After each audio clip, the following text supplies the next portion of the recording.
நேர்களுக்கு வணக்கம். இன்று நம்மோடு நேர்கள் பேசுவதற்காக பத்திரிகையாளர் திரு சுபேர் அவர்கள் நம்மோடு வந்திருக்கிறார். வாருங்கள் அவரோடு பேசலாம். சார் வணக்கம். வணக்கம். ஓபிஎஸ்னுடைய ஆதரவாளர் இந்த மனோஜ் பாண்டியன் அவர்கள் திமுகவில் சேர்ந்திருக்கிறாரு. ஓபிஎஸ்னுடைய ஆதரவாளர்கள் தொடர்ச்சியாக திமுக படையெடுக்கிறத நம்ம பார்க்குறோம். எப்படி பார்க்குறீங்க? ஏன்னா அதிமுக தன்னுடைய சிதைவை நோக்கி கொண்டு போய்கிட்டே இருக்குதா அப்படின்னு ஒரு பார்வை இருக்குது. எப்படி பார்க்குறீங்க? இல்லை, மனோஜ் பாண்டியனை பொறுத்த வரைக்கும் ஒரு மூத்த அரசியல்வாதி பிஹெச் பாண்டியனுடைய பையன், எம்ஜிஆருடைய அமைச்சரவையில் சபாநாயகர் இருந்தவர், மூத்த வழக்கறிஞர் கூட. இவரும் கூட நீங்கள் சேர்ந்திருக்கக்கூடிய மனோஜ் பாண்டியன் கூட உச்சநீதிமன்ற வழக்கறிஞர், ஆலங்குளம் தொகுதியினுடைய சட்டமன்ற உறுப்பினராக இருக்கிறார். அதிமுக சார்பில் உறுப்பினராக இருந்தார்.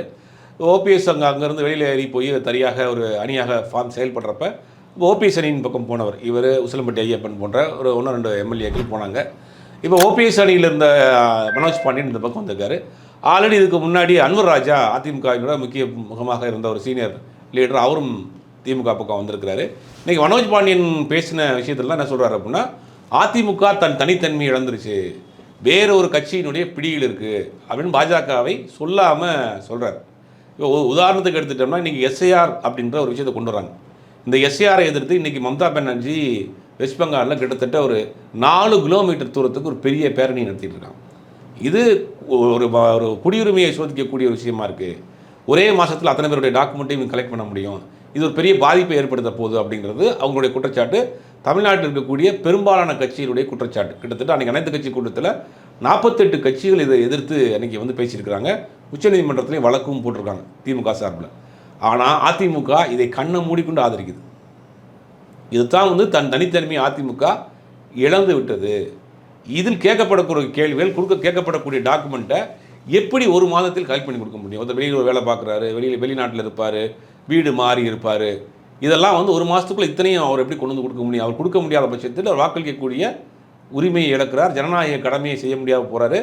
ஏறக்குறைய அவர் இந்தியன் சிட்டிசனாகவே இல்லாமல் கருதப்படுறாங்க, குடியுரிமை பெற்றவர்களாக இல்லாதவர்களாக ஆக்கப்படுறாங்க. இப்படி ஒரு அபாயம் இருக்குது. வட இந்தியர்களை சேர்க்க போகிறாங்கிற ஒரு குற்றச்சாட்டும் இருக்குது. இதையெல்லாம் எதிர்த்து ஒரு பிரதான எதிர்க்கட்சியான அதிமுக என்ன செஞ்சுருக்கணும்? அவர்களும் சேர்ந்து குரல் கொடுத்துருக்கணும். ஜனநாயகத்துக்கு எதிரான ஒரு வேலை நடக்க போகுது அப்படின்னு குரல் கொடுக்கணும். ஆனால் அதிமுக அதற்கு ஆதரவாக இன்றைக்கி பேசிகிட்டு இருக்கு. திமுக சுப்ரீம் கோர்ட்டுக்கு போனால் நாங்களும் போவோம் அப்படின்னு, நாங்கள் எங்களுக்கு எஸ்ஐஆர் வேண்டும்னு போவோம். எஸ்ஐஆர் வேணாலும் திமுக போனால் எஸ்ஐஆர் வேணும்னு நாங்கள் போவோம்னு அதிமுக சார்பில் பேசிகிட்டு இருக்காங்க. அப்போ தான் நம்ம சொல்கிறோம், அதிமுக முழுவதுமாக தன்னுடைய தனித்தன்மையை இழந்து பாஜகவிடம் முற்றிலுமாக சரணாகதி அடைந்து விட்டது அப்படின்றது நம்மளை போன்ற பலரும் சொல்லிகிட்டு இருக்கோம். இப்போ அந்த கட்சி இருக்கக்கூடிய ஆட்களே மனம் விரும்பி வெளியில் வரக்கூடிய வேலை ஆரம்பிச்சிருக்கு. இதில் கூடுதலான எக்ஸ்க்ளூசிவான சில தகவல் சொல்கிறேன். வரக்கூடிய நாட்களில் இன்னும் சில அதிமுக எம்எல்ஏக்கள் திமுகவில் சேர போகிறாங்க. பேச்சுவார்த்தை நடந்துகிட்டு இருக்குது. அடுத்து வரக்கூடிய காலங்கள் எல்லாமே பரபரப்பான ஃப்ளாஷ் நியூஸ், பிரேக்கிங் நியூஸாக தான் போகும். இன்னும் சில அதிமுக எம்எல்ஏக்கள் மிக விரைவில் திமுகவில் சேர்ப்பாங்க. அவ்வளவு மன வருத்தத்தில் அதிமுக நிர்வாகிகள் இருக்காங்க. இந்த பாஜக அதிமுக கூட்டணி, அந்த கூட்டணியை மேல்மட்ட தலைவர்கள் சமாதானம் பண்ணிட்டாங்க. ஆனால் அடிமட்ட தொண்டர்கள், 2ஆம் கட்ட தலைவர்கள் யாருமே அதை ஏற்றுக்கல. ஏன்னா அதிமுகவுக்கான ஒரு கொள்கை இருக்குது. கொள்கை தலைவர் அண்ணா இருக்கிறார். அண்ணா சொன்ன வாசகங்கள் இருக்குது. அதை இன்றைக்கி முற்றிலுமாக புறந்தள்ளிட்டு முழுவதுமாக பாஜகவினுடைய இன்னொரு அணியாக அதிமுக மாறி போச்சுங்கிறது தான் ஒரு பெரிய வேதனையான விஷயம். ஒரே நாடு ஒரே தேர்தல், எஸ்ஐஆர், எல்லா வகையான விஷயத்தையும் கண்ணை மூடிட்டு இன்றைக்கி இருக்கிறாங்க. கடந்த போன 4 ஆண்டுகளாக அந்த அம்மா மறைவுக்கு பிறகு, எடப்பாடி பழனிசாமி கையில் ஆட்சிக்கு வந்த பிறகு, அவர்கள் கைவசம் இருந்த 11 ராஜ்யசபா உறுப்பினர்கள் வாக்களித்து தான் பல சட்டங்கள் இந்திய அளவில் மக்கள் எதிர்த்த சட்டங்கள், 3 வேளாண் சட்டங்கள், சிஏஏ சட்டம், ஆர்டிகல் 370 ரத்து, டெல்லிக்கு சிறப்பு அந்தஸ்து ரத்துன்னு பல சட்டங்களை சட்டமாகுவதற்காக அதிமுகவின் ராஜ்யசபா உறுப்பினர்கள் வாக்களித்தாங்க. இதுதான் சொல்கிறோம், அதிமுக தன் தனித்தனிமையை இழந்துருச்சு. இதே இந்த நேரத்தில் எஸ்ஐஆர் கொண்டு வராங்க, அந்த அம்மா ஜெயலலிதா இருந்தால் என்ன நடந்திருக்கும்? கண்டிப்பாக மக்களை ஒரு துன்பப்படுத்தக்கூடிய வேலையை செய்கிறதுக்கு அவங்க ஒத்துக்கிற மாட்டாங்க. அப்போ மக்களை துன்புறுத்தக்கூடிய, மக்களை ஒரு கஷ்டத்தில் ஆழ்த்தக்கூடிய ஒரு வேலையை ஒரு எதிர்க்கட்சியாக இதை கண்டிச்சிருக்கணும். ஒரு மாதத்தில் எப்படிங்க செய்ய முடியும்? ஒரு மாதத்தில் எங்களுக்கு டாக்குமெண்ட் கொடுக்க முடியும் அப்படின்னு கேட்டுக்கணும். அப்போ அதிமுக தன் தனித்தன்மையை இழந்து பாஜகவினுடைய இன்னொரு அணியாக மாறி போச்சுங்கிறது தான். இது அதிமுகவை நேசித்தவர்கள், எம்ஜிஆரை நேசித்தவர்கள், ஜெயலலிதா அவர்கள் நேசித்தவர்கள், அண்ணாவை கொள்கை தலைவராக ஏற்றுக்கொண்ட நிர்வாகிகளால் அங்கே இருக்க முடியாது. எப்படி இருக்க முடியும்? அதுக்காக தான் திருப்பி தாய் கழகத்துக்கே வர்றோம் அப்படின்னு வந்துட்டாங்க. பார்த்தீங்கன்னா மருது அழகராஜ் நமது எம்ஜிஆரினுடைய ஆசிரியராக இருந்தார், ஓபிஎஸ்ஸின் தீவிர ஆதரவாளராக இருந்தார். அவர் இங்கே வந்துட்டார். அன்வர் ராஜா வந்துட்டார், மனோஜ் பாண்டியன் வந்துட்டார்.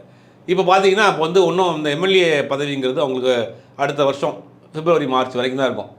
இன்னும் 2 மாதம் 3 மாதம் தான். ஒன்றும் பெருசாக வந்து ரிசைன் பண்ணிட்டு வந்தாலும் ரிசைன் அப்படின்னா பெருசாக இருந்துச்சு. மனோஜ் பாண்டியனே இன்றைக்கி வந்து ரிசைன் பண்ண போகிறார். அநேகமாக நான் பேசி இதுக்கு நேரத்தில் ரிசைன் பண்ணியிருப்பார். அப்போ இது ஒன்றும் ஒரு 2 மாதம் 3 மாதங்கிறது பிரச்சனை கிடையாது. இதுதான் உண்மையான அதிமுக தொண்டர்களுடைய உண்மையான நிலைப்பாடு.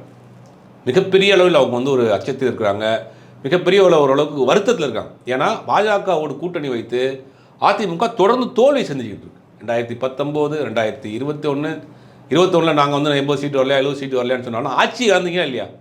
அன்றைக்கி பாஜகவோட கூட்டணி இல்லாமல் இருந்தால் ஆட்சியை கைப்பற்றிருப்பாங்க. அவ்வளோ சிக்கலுக்கு பிறகும் கூட அவங்களுக்கு வந்து அவ்வளோ 80 சீட் கொடுத்தாங்க மக்கள். ஆனால் பாஜக கூட்டணி இல்லாமல் இருந்தால் நீங்கள் ஜெயிச்சிருப்பாங்க. 2019 தோல்வி, 2024 தனிச்சு நின்றுமே நீங்கள் வந்து பாஜகவை எதிர்க்காமல் போனதுனால மக்கள் உங்களை புறந்தண்டாங்க. அப்போ இப்போ இந்த தேர்தலையும் திருப்பி வந்து நீங்கள் பாஜகவோட கூட்டணி இல்லை அப்படின்னு உறுதியாக சொல்லிவிட்டு தேர்தலுக்கு 8 மாதத்துக்கு முன்னாடி கூட்டணி வைக்கிறீங்க. அப்போ ஏன் கூட்டணியை விட்டு விலகுனீங்கன்னு மக்கள் சொல்லலை, ஏன் கூட்டணியில் வச்சிங்கன்றது மக்கள்கிட்ட சொல்ல.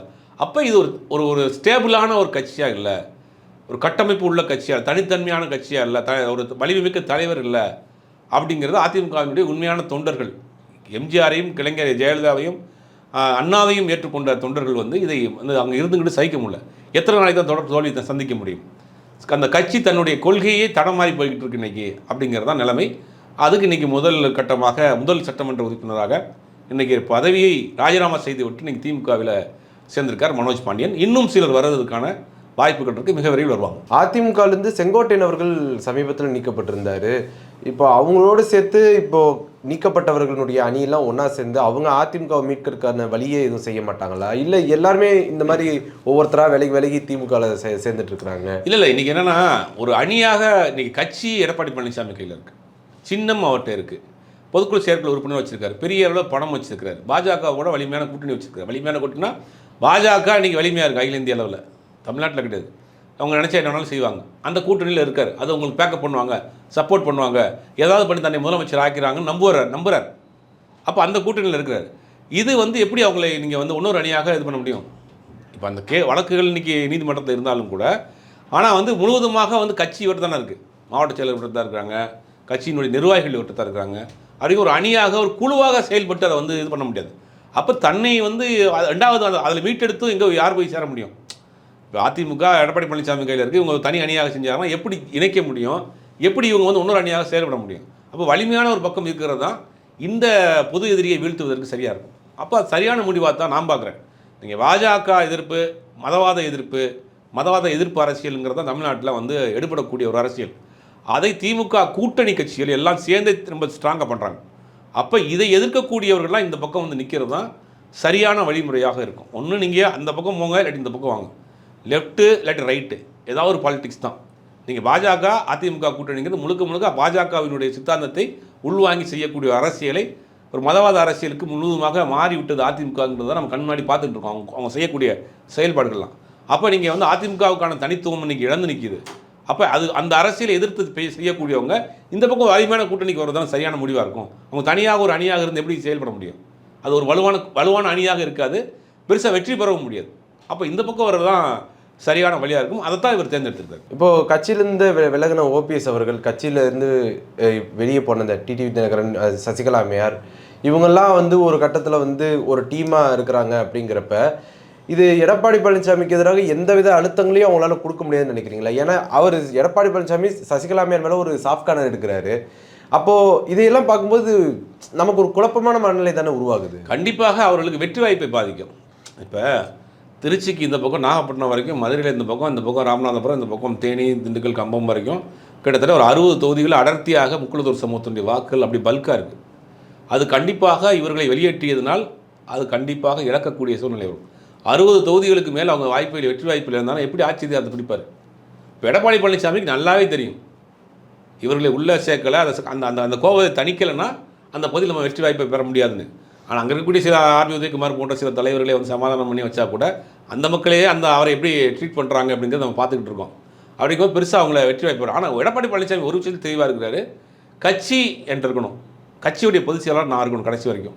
அது ரொம்ப தெளிவாக இருக்கார். அதை நோக்கி தான் போகிறார். ஆட்சியை கூட அப்புறம் முடிச்சுக்கலாம், கட்சி நம்மகிட்ட இருக்கணும். இப்போ நேற்று செங்கோட்டையன் என்ன சொல்கிறாரு, குடும்ப கட்சின்னு நம்ம திமுகவை சொல்கிறோம், இங்கே என்ன நடக்குது, அவருடைய பையனை கொண்டு வந்துட்டாரு, அவருடைய மச்சானை கொண்டு வந்துட்டாரு கட்சிக்குள்ளே, மறைமுகமாக அவங்க தான் கட்சியை ஆப்ரேட் பண்ணுறாங்கன்னு ஒரு பகிரங்கமான குற்றச்சாட்டை அதிமுகவினுடைய ஒரு சீனியர் நிர்வாகி ஒருத்தர் சொல்கிறார், குற்றச்சாட்டு வைக்கிறார். செங்கோட்டையன் இதை பற்றி பதிவு பண்ணுறாரு. அப்போ கட்சிக்குள்ளே உட்கட்சி பிரச்சனை, அந்த பக்கம் ஒரு அணியாக இன்னொரு அணி செயல்பட்டு இருக்கு. இத்தனை பிளவுக்கு மத்தியில் தான் நீங்கள் வந்து அதிமுக வந்து தன் ஆட்சி அதிகாரத்தை பிடிக்கணும். எப்படி முடியும்? இதை உணர்ந்த ஆட்கள் என்ன பண்ணுறாங்கன்னா ஒட்டுமொத்தமாக வர்றாங்க. இது எல்லாமே கட்சிக்கு மிகப்பெரிய பலகீனம் தான். இப்போ நானே பல இடங்கள் இந்த சம்பவத்தை சொல்லியிருக்கேன். 89 எம்ஜிஆருக்கு பிறகு கட்சி 2ஆக பிளவுபட்டு ரெட்டலை முடக்கப்பட்டு சேவல் சின்னமும் ரெட்டைப்புறாவும் தனித்தனியாக நிற்கிறாங்க. ஜானகி அணி, ஜே அணின்னு. அப்போ 2 அணி தனித்தனியாக நிற்கிறப்ப என்ன ஆச்சுன்னா, ஒரு கட்டத்துக்கு மேலே ஜானகி அம்மா என்ன பண்ணுறாங்கன்னா அந்த கட்சியிலேருந்து முழுவதுமாக விலைக்கிட்டு இவங்க கையில் ஒப்படைச்சிடுறாங்க. அப்போ இவங்க திருப்பி ஒன்றிணைந்த அதிமுக மாதிரி ரெட்டலையை மீட்டெடுத்து 91 ரெட்டலை சின்னத்துலேயே போட்டி போடுறாங்க தமிழ்நாட்டில். அப்போ இவங்க என்ன பண்ணாங்கன்னா, தன்னை எதிர்த்து ரெட்டப்புறவில் இருந்தாங்க இல்லையா, அவங்கெல்லாம் தன் பக்கத்தை கூட்டுனாங்க. கட்சியை இணைக்கிறப்ப அந்த சமாதானம் பண்ணிக்கிறாங்க. இப்போ அரசியல்வாதியை பொறுத்த வரைக்கும் தனிப்பட்ட முறையில் ஒரு நபர் மீது வருத்தங்கள் இருந்தாலும் அவருக்கு பின்னாடி இருக்கக்கூடிய அரசியல் சமுதாய வாக்குகள், அவர் செயல்பாடுகள் இதெல்லாம் பார்ப்பாங்க. அப்போ அதை வந்து மிஸ் பண்ண மாட்டாங்க. ஆர்.எம். வீரப்பனுக்கும் ஜெயலலிதா அவர்களுக்கும் எம்ஜிஆர் காலத்துலேருந்து செட் ஆகாது.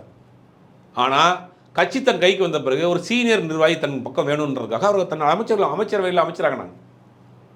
இதுதான் அரசியல். கலைஞர் அரசியல் பண்ணுறது அப்படி தான். அவர் கூட 1000 கருத்து வேறுபாடுகள் இருக்கிற நிர்வாகிகள். ஆனாலும் வந்து அவனுக்கு பின்னாடி அவன் வேலை செய்யக்கூடிய ஆள், அவன் நமக்கு தேவைப்படுவான், அவனுக்கு பின்னாடி ஒரு சமூகம் இருக்குது, அவங்க வந்து ஆதரவாளர் இருக்காங்க, அதை நம்ம மிஸ் பண்ணக்கூடாது. தனிப்பட்ட நபர்கள் மீது உள்ள வருத்தத்தை அரசியல் கட்சிக்குள்ளே வர்றப்ப சமாதானம் பண்ணிக்குவாங்க. ஆனால் எடப்பாடி பழனிசாமி அந்த சமாதானத்தை செய்ய மறுத்துக்கிட்டே இருக்கிறார். அதுக்கு ஏன் மறுக்கிறார் அப்படின்னா, உள்ளே இவங்க வந்தாங்கன்னா தன்னுடைய பதவிக்கு இருக்குது. இப்போ செங்கோட்டையன் அவர் ஏன் எதுக்குறாரு? செங்கோட்டையன் அந்த கொங்கு பகுதியினுடைய சீனியர் நிர்வாகி, அந்த பகுதியினுடைய ஒரு அடையாளமாக இருக்கிறாரு. இப்போ அவராங்கிற ஒரு போட்டி. அப்போ உள்ளே வந்தார்னா நம்ம அந்த அதிகார பகிர்வு வந்து பகிர்வாயிரும். அதிகாரம் தன்னிடம் இருக்கிறதா நினைக்கிறாரு, அதிகாரம் பகிர்ந்துடும். இப்போ ஓபிஎஸ்சியோ டிடிவியோ உள்ளே வந்தாங்கன்னா இவங்க பார்த்தா அவரை வந்து டிடிவி சசிகலா பார்த்தா இவரை வந்து முதலமைச்சர் ஆக்கினாங்க. அப்போ திருப்பியும் வந்து நம்மளுடைய பதவிக்கே ஒரு போட்டியாளர் நம்மளே உள்ள விட்ட மாதிரி யாருன்னு பார்க்குறாரு.